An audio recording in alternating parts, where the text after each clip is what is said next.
Le Brésil est le pays des légendes. De Pelé à Zico, de Léonidas à Ronaldo, chaque époque a connu son idole, ce joueur qui a représenté la magnificence du football à Oriverde.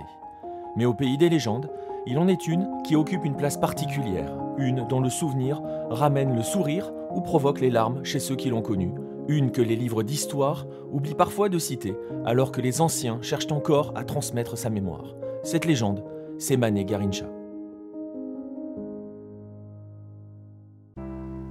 De Garrincha restent ces images d'un numéro 7 aux jambes tordues qui danse et fait danser les défenseurs dans son couloir.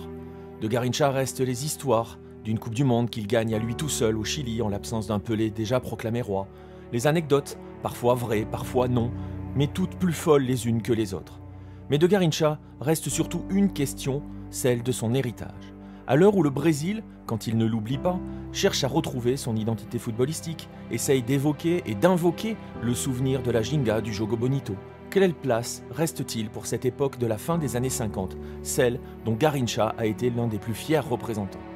C'est sur les traces de ce souvenir que nous avons voulu nous lancer pour voir ce qu'il reste et surtout comment la mémoire de Garrincha parvient à résister au temps. La première étape de notre voyage sur les traces de Garrincha nous conduit évidemment à Rio. Ville tentaculaire posée sur les rives de l'Atlantique Sud, Rio est la ville de toutes les démesures, celle où le Brésil, des cartes postales aux images paradisiaques, côtoie celui de la réalité des classes les plus pauvres. Les premières traces de Mané Garrincha se trouvent le long de l'Avenida Venceslau Braz, sur le grand mur des légendes d'un club mythique de la ville, Botafogo. Botafogo des football et regatta s'est fondé en 1894, d'abord en tant que club d'aviron, puis ouvre sa section football 10 ans plus tard. Le club remporte rapidement ses premiers titres et connaît ses premières idoles. Il suffit d'ailleurs de parcourir son musée pour mesurer l'importance de l'étoile solitaire dans le paysage footballistique carioca et brésilien. C'est ici, après un essai infructueux, notamment du côté du Vasco, que Garrincha débarque au début des années 50 et y commence son incroyable histoire. Ele jogava aqui no Pau Grande. Primeiro ele jogava em Petrópolis de manhã e de tarde jogava em Pau Grande, aqui, no campo do esporte, pelo time daqui, da área. E depois que ele apanhou mais idade, que ele foi para o Botafogo com 19 anos. Ele foi para o Botafogo com 19 anos de idade. Ele poderia ter ido para o Botafogo com 17 anos, ou com 16. Mas não deu. Aí só, os próprios clubes lá embaixo só foi conhecer ele depois de 19 anos. Que nem o jogo que foram ver na Ilha do Governador. Aí o Garrincha foi o destaque do Pau Grande. Na época ele tinha 18 anos. Aí foi quando ele estava perto de completar 19 anos, foi quando ele foi chamado para ir treinar lá no Botafogo. Aí um vizinho daqui morava lá embaixo, trabalhava no jornal. Aí falou, não, Garrincha, eu te espero em Barão de Mauá, eu te levo lá no Botafogo, tu treina, de tarde eu te trago em Barão de novo e nós viemos embora para Pau Grande. Foi isso a carreira de Garrincha, começou assim. E nos outros clubes, nem a chuteira ele botou. No Flamengo enjeitaram ele, não quero torto aqui não. Enjeitado porque ele era torto. Torto, mas jogava. Tanto ele provou que ele era torto, mas dentro do campo ele fazia o que queria com a bola. E era ruim de marcar. Tem a história dele, né, que foi num jogo, acho que não foi nem aqui, acho que foi lá em Magé. Viram ele jogar e levaram ele para o Botafogo, entendeu? E lá ele se encontrou logo com o Nilton Santos para marcá-lo, né? E ele fez o que fez com o Nilton Santos. O Nilton Santos falou, pelo amor de Deus, contrata esse rapaz aí, porque eu não quero jogar contra ele não. Dès son premier entraînement, la presse parle d'un phénomène de 19 ans qui vient d'arriver au Botafogo. L'insaisissable ailier l'est jusqu'à son surnom. Globo parle à l'époque d'un certain Garrincha, quand le Dario da Noite fait l'éloge de Gualicho. Mais le joueur lui-même met fin au débat, et l'histoire de Garrincha, du nom de cet oiseau qui préférait mourir plutôt que de se laisser attraper, peut véritablement débuter. Un surnom qui représente si bien le joueur, mais aussi l'homme insaisissable, unique. Parecia que estava em outro planeta. não tinha a menor preocupação de se o adversário era forte, era difícil. E quem seria o João? João eram os marcadores dele, os laterais esquerdos dos outros times que o marcavam, e ele chamava de João. Quem é o João hoje? Tá? Só perguntava quando eu entrei em campo, quem é o João hoje? E esse João sofria, né? Porque ele passava direto e driblava e o marcador ficava quase que desmoralizado.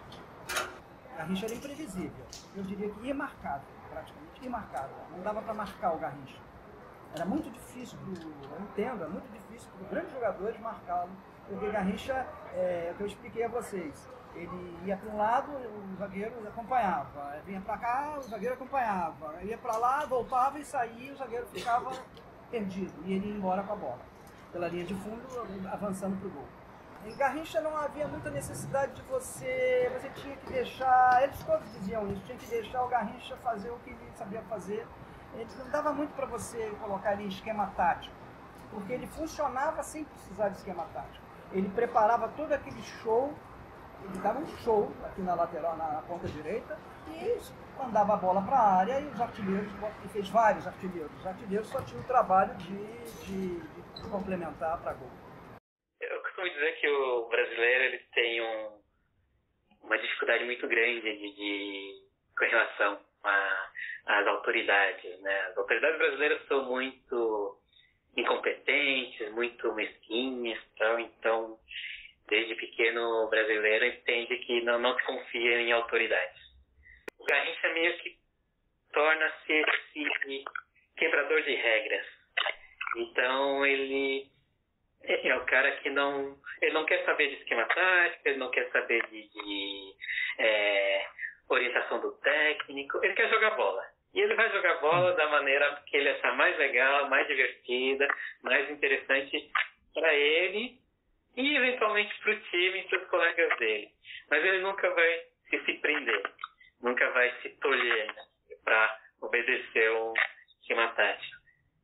E o brasileiro acaba meio que pegando esse Garrincha e transformando no símbolo do malandro, o cara que se dá bem, o cara que vai, ele não respeita regras, não respeita técnico, não respeita árbitro, não respeita zagueiro europeu de 2 metros de altura, ele vai passar por cima. Porque é divertido. Simplesmente isso. Ele est divertido. Garrincha évolue à Botafogo pendant près de 12 ans. Il y décroche 20 titres, dont 3 championnats Carioca, aux côtés de Nilton Santos, Didi et Zagallo. L'étoile solitaire s'affirme alors comme le grand rival du Santos de Pelé, un duel à distance qui anime le Brésil des années 50 et 60. Mais l'héritage d'un joueur, son statut d'idole, de légende, ne peut se résumer à un simple palmarès. Un argument d'autant plus vrai pour Mané Garrincha. Ídolo carregado nos ombros. A torcida do Botafogo amava Garrincha, como não poderia deixar de ser. Todos nós do Botafogo amávamos Garrincha, e os adversários também, porque muita gente que não era, por exemplo, torcedor o jogo era Botafogo e Flamengo, Garrincha ia jogar. Os torcedores dos outros clubes, Fluminense, Vasco, iam ao Maracanã para ver o espetáculo que era o Garrincha. Garrincha era um show à parte, então não tinha televisionamento direto naquele tempo, et les personnes faisaient question d'y aller au stade pour voir le Garrincha. 12 ans, cela paraît être une éternité, et pourtant, rapidement, la trace de Garrincha à Botafogo s'estompe. Même si son visage rieur regarde le siège du club, on ne croise Garrincha que sur quelques clichés au musée du club, dans le couloir du temps, au siège de celui-ci. Le souvenir de Garrincha à Botafogo semble ainsi diffus. Il est celui d'un discours officiel, assez lisse, ne permettant pas de comprendre pourquoi il a tant marqué le peuple de son époque. Alors, pour remonter les traces de Mané Garrincha, pour capturer l'oiseau insaisissable, il faut donc quitter Rio. Remonter l'immense Avenida Brasil et filer plein nord, se poser au pied du mont des deux frères qui surplombe la petite ville de Pau Grande, celle où Garrincha a grandi, a vécu, celle où finalement il vit encore. Garrincha est partout à Pau Grande, sur les murs des écoles ou de l'ancienne fabrique. Dans l'atmosphère, sa présence se ressent jusqu'au musée que le club local lui a dédié. Pau Grande, c'est ici que l'on trouve enfin véritablement les traces de Mané Garrincha. C'est ici aussi, semble-t-il, que l'insaisissable oiseau s'est posé pour toujours. Vem gente, como vocês estão aqui hoje, vem gente do mundo todo aqui em Pau Grande falar sobre Garrincha. Aqui vem argentino, vem chileno, vocês são Francês. francês, como esse rapaz do livro. Então vem muita gente, tá? Vem muita gente. E o clube está sempre de porta aberta. Quando vem falar de Garrincha aqui, a gente está sempre de porta aberta, porque, como o Paulinho Abel falou, o Garrincha é o nosso um patrimônio que a gente nunca pode perder. Né? Infelizmente, o poder público dá muito pouco apoio. Eu acho que o Garrincha tinha que ter um salão só para ele, aqui dentro de Pau Grande. Porque Garrincha é criado aqui, a gente não tem a história, se não tiver uma pessoa para contar, ou então ela estiver ali, né, concentrada aqui, uma hora essa história, alguém não vai saber contar mais. Eu falo Pau Grande que ele é daqui, mas imagina, tinha que ter um museu só dele. Entendeu? Porque daqui a pouco essas histórias vão sumir, né? Porque muitas pessoas aqui que conviveu com ele já faleceram. Alors les anciens s'en souviennent. À Pau Grande, ses héritiers sont encore très présents. Tous entretiennent sa mémoire, tels les gardiens d'une histoire sacrée. Tous veulent raconter leur Manet, cet enfant du peuple, cette joie que le temps cherche à faire oublier. Tous veulent aussi balayer le côté sombre d'une histoire d'un oiseau insaisissable qui s'est finalement brûlé les ailes. Car si cette histoire existe, elle n'occulte en rien la trace laissée par Manet auprès de ceux qui ont croisé un jour son chemin. Sinceramente, eu não gosto de falar. Tem gente que vem, que dá entrevista às vezes aqui, que fala que Garrincha era assim, que bebia, que não sei o quê. Realmente ele tomava, gostava, né? Até na minha casa uma vez ele foi, e quando eu morava em Raio da Serra, porque ele era muito, se dava com meu irmão jogava bola também, jogou na América há muito tempo.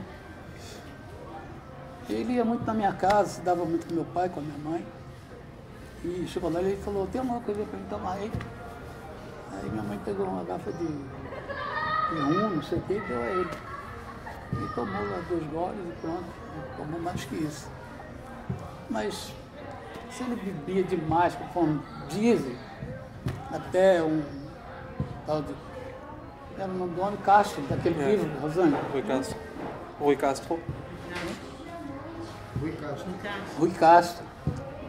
Aquele homem teve a coragem de botar no livro que a mãe de Garrincha botava cachaça para Garrincha tomar, no leite que Garrincha tomava. Pô, pelo amor de Deus, isso é um absurdo, né? Uma repórter fala isso, sei lá, não tem cabimento isso. Ele tomava sim, gostava de tomar cerveja, gostava de tomar. Aqui no barzinho que nós tínhamos aqui de um amigão nosso, um Dodge, ele estava sempre lá, jogava sinuca com a gente. Mas de beber assim, surdamente assim, eu nunca vi a gente tomando tanta cachaça, bebida igual os outros falam. Tem gente que vem fazer uma coisa dessa que eu estou fazendo agora, que coloca essas coisas, que Garrincha lá, Garrincha bebia muito, Garrincha não sei o quê, mas pô, com isso. Fala do futebol de Garrincha, fala da pessoa que ele foi, entendeu? Brincalhão, conforme ele era, entendeu? Do futebol dele, da alegria que ele dava pro povo jogando. Eu tinha que uns 40 anos que eu tinha já. Eu já sabia, os outros falavam, né? Mas eu ficava, mamãe não falava nada, ficava reconhecida. Mas quando. Aí o pessoal todo falou, parecia muito com ele. Aí, mas todo mundo falava. Pelo menos falava que era filha dele, parecia muito com ele, parecia mais com ele. Mas. Depois eu fiz DNA, todo mundo sendo gosto dele, né? Todo mundo. Mas, né? Aí ele foi, né? Eu fico triste até porque às vezes outros falam, não gosto de bebida. Eu falei, bom, pelo amor de Deus, né? Eu lembro que a gente, quando era jogador, bom, todo mundo, né? Uma pessoa do Brasil, o mundo todo, entendeu? Aí, vou lembrar de bebidas para isso. Aí eu fico até com raiva, fico mesmo. Era um rapaz simples e bom, não tinha maldade. Ele foi uma pessoa maravilhosa, ele era muito assim, ele se dava bem com todo mundo, ele fazia bem a todo mundo, quem ele pudesse ajudar, ele ajudava. Era simples, era brincalhão. Até terminar a vida dele, ele sempre foi assim. Brincava, até hoje, eu brinco com as netas dele, até com as filhas. Quando eu vejo, elas já correm de mim. Eu vou belisco, dou tapa. Estou tirando a folga que teu avô fazia comigo, com teu pai fazia comigo, entendeu? E ele era isso aí. Eu vou te dizer assim, Garrincha foi sempre uma criança grande. Garrincha não deixou de ser criança. Era brincalhão, era amigo, era ajudando os outros, entendeu? Sempre foi assim. Era todo lugar que entrava, ele era fazendo assim você, era empurrando, entendeu? A brincadeira total. Eu fui muito no Botafogo com ele lá nos treinos e com os colegas lá no Botafogo também era assim, era normal. Todo mundo encarnava nele, todo mundo brincava com ele brincava com todo mundo, jogava água nos outros. Ele só vivia brincando. Ele foi tão simples, um ser humano tão simples, que ele não... Entendeu? Garrincha andava descalço em Pau Grande. Garrincha chegava aqui, ele andava descalço, sem camisa de short. Entendeu? Era um criança, como ele falou, era um criança. Garrincha gostava de tomar banho de cachoeira. Quantas e quantas vezes, né, a gente escuta falar aí que o Newton Santos, jogou com ele no Botafogo, acho que até com o pai dele, padrinho de uma das filhas dele, vinha buscar ele aqui porque ele não se concentrou para jogar com o Flamengo de tarde. Entendeu? Ele não se concentrou, era Flamengo e Botafogo à tarde. Aí ele passava nesse bar do Dodge e falava com os caras, ó, tô indo lá no Maracanã jogar contra o Flamengo, vou fazer 3 gols, depois vou vir pra cá, hein. Aí os caras falavam, se fizer 3 gols no Flamengo, eu pago uma caixa de cerveja. Aí ele ia lá, não fazia 3. Aí acabava o jogo. Muitas vezes que ele chegava aqui com short do Botafogo, camisa do Botafogo, que ele entrava no carro lá e o pessoal ia para restaurante, o pessoal do Botafogo ia para restaurante comemorar e ele vinha para Pau Grande. Vamos dizer que o Botafogo jogou no sábado, aí no domingo a Garrincha estava em Pau Grande de bobeira. Aí a gente botava a Garrincha para jogar no time. Era a salvação da gente, era Manel. Remonter la piste de Mané Garrincha, c'est aussi remonter le temps, se poser dans une époque au cours de laquelle l'ange aux jambes barquées était une marque de l'identité brésilienne, une identité que le pays et notamment son football semblent perdre au fil des jours. Évoquer Mané, c'est poser une question, celle de son héritage. O legado do Garrincha é total, é o legado do gênio, o gênio do futebol, um gênio de pernas tortas, um gênio que não poderia em tese estar jogando um campo de um futebol profissional. Então ele é totalmente diferente de todos os outros atletas, porque o Pelé é o atleta do século, o Pelé é um atleta completo, não é? O Garrincha não era um atleta, ele simplesmente era um cracaço de futebol. Então o legado dele é o legado da categoria do futebol, da classe, do talento, entendendo? Do inusitado, do improviso, da imprevisibilidade. Esse é o legado do Garrincha, um legado realmente sensacional. Legado. Toda vez que encontramos um jogador que consegue driblar muito fácil, é claro, nosso legado do Garrincha. O problema é que são jogadores muito perseguidos pelos técnicos. É inacreditável como toda vez que aparece um bom driblador, a primeira coisa que se fala é que ele tem que parar de driblar, porque isso não leva a nada. Então, eu não consigo dizer se existe um legado nesse sentido.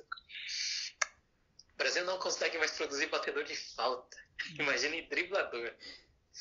Então, eu acho que o legado maior é esse sentimento de que futebol tem que ser uma coisa divertida. Futebol não pode ser essa coisa parada, tipo...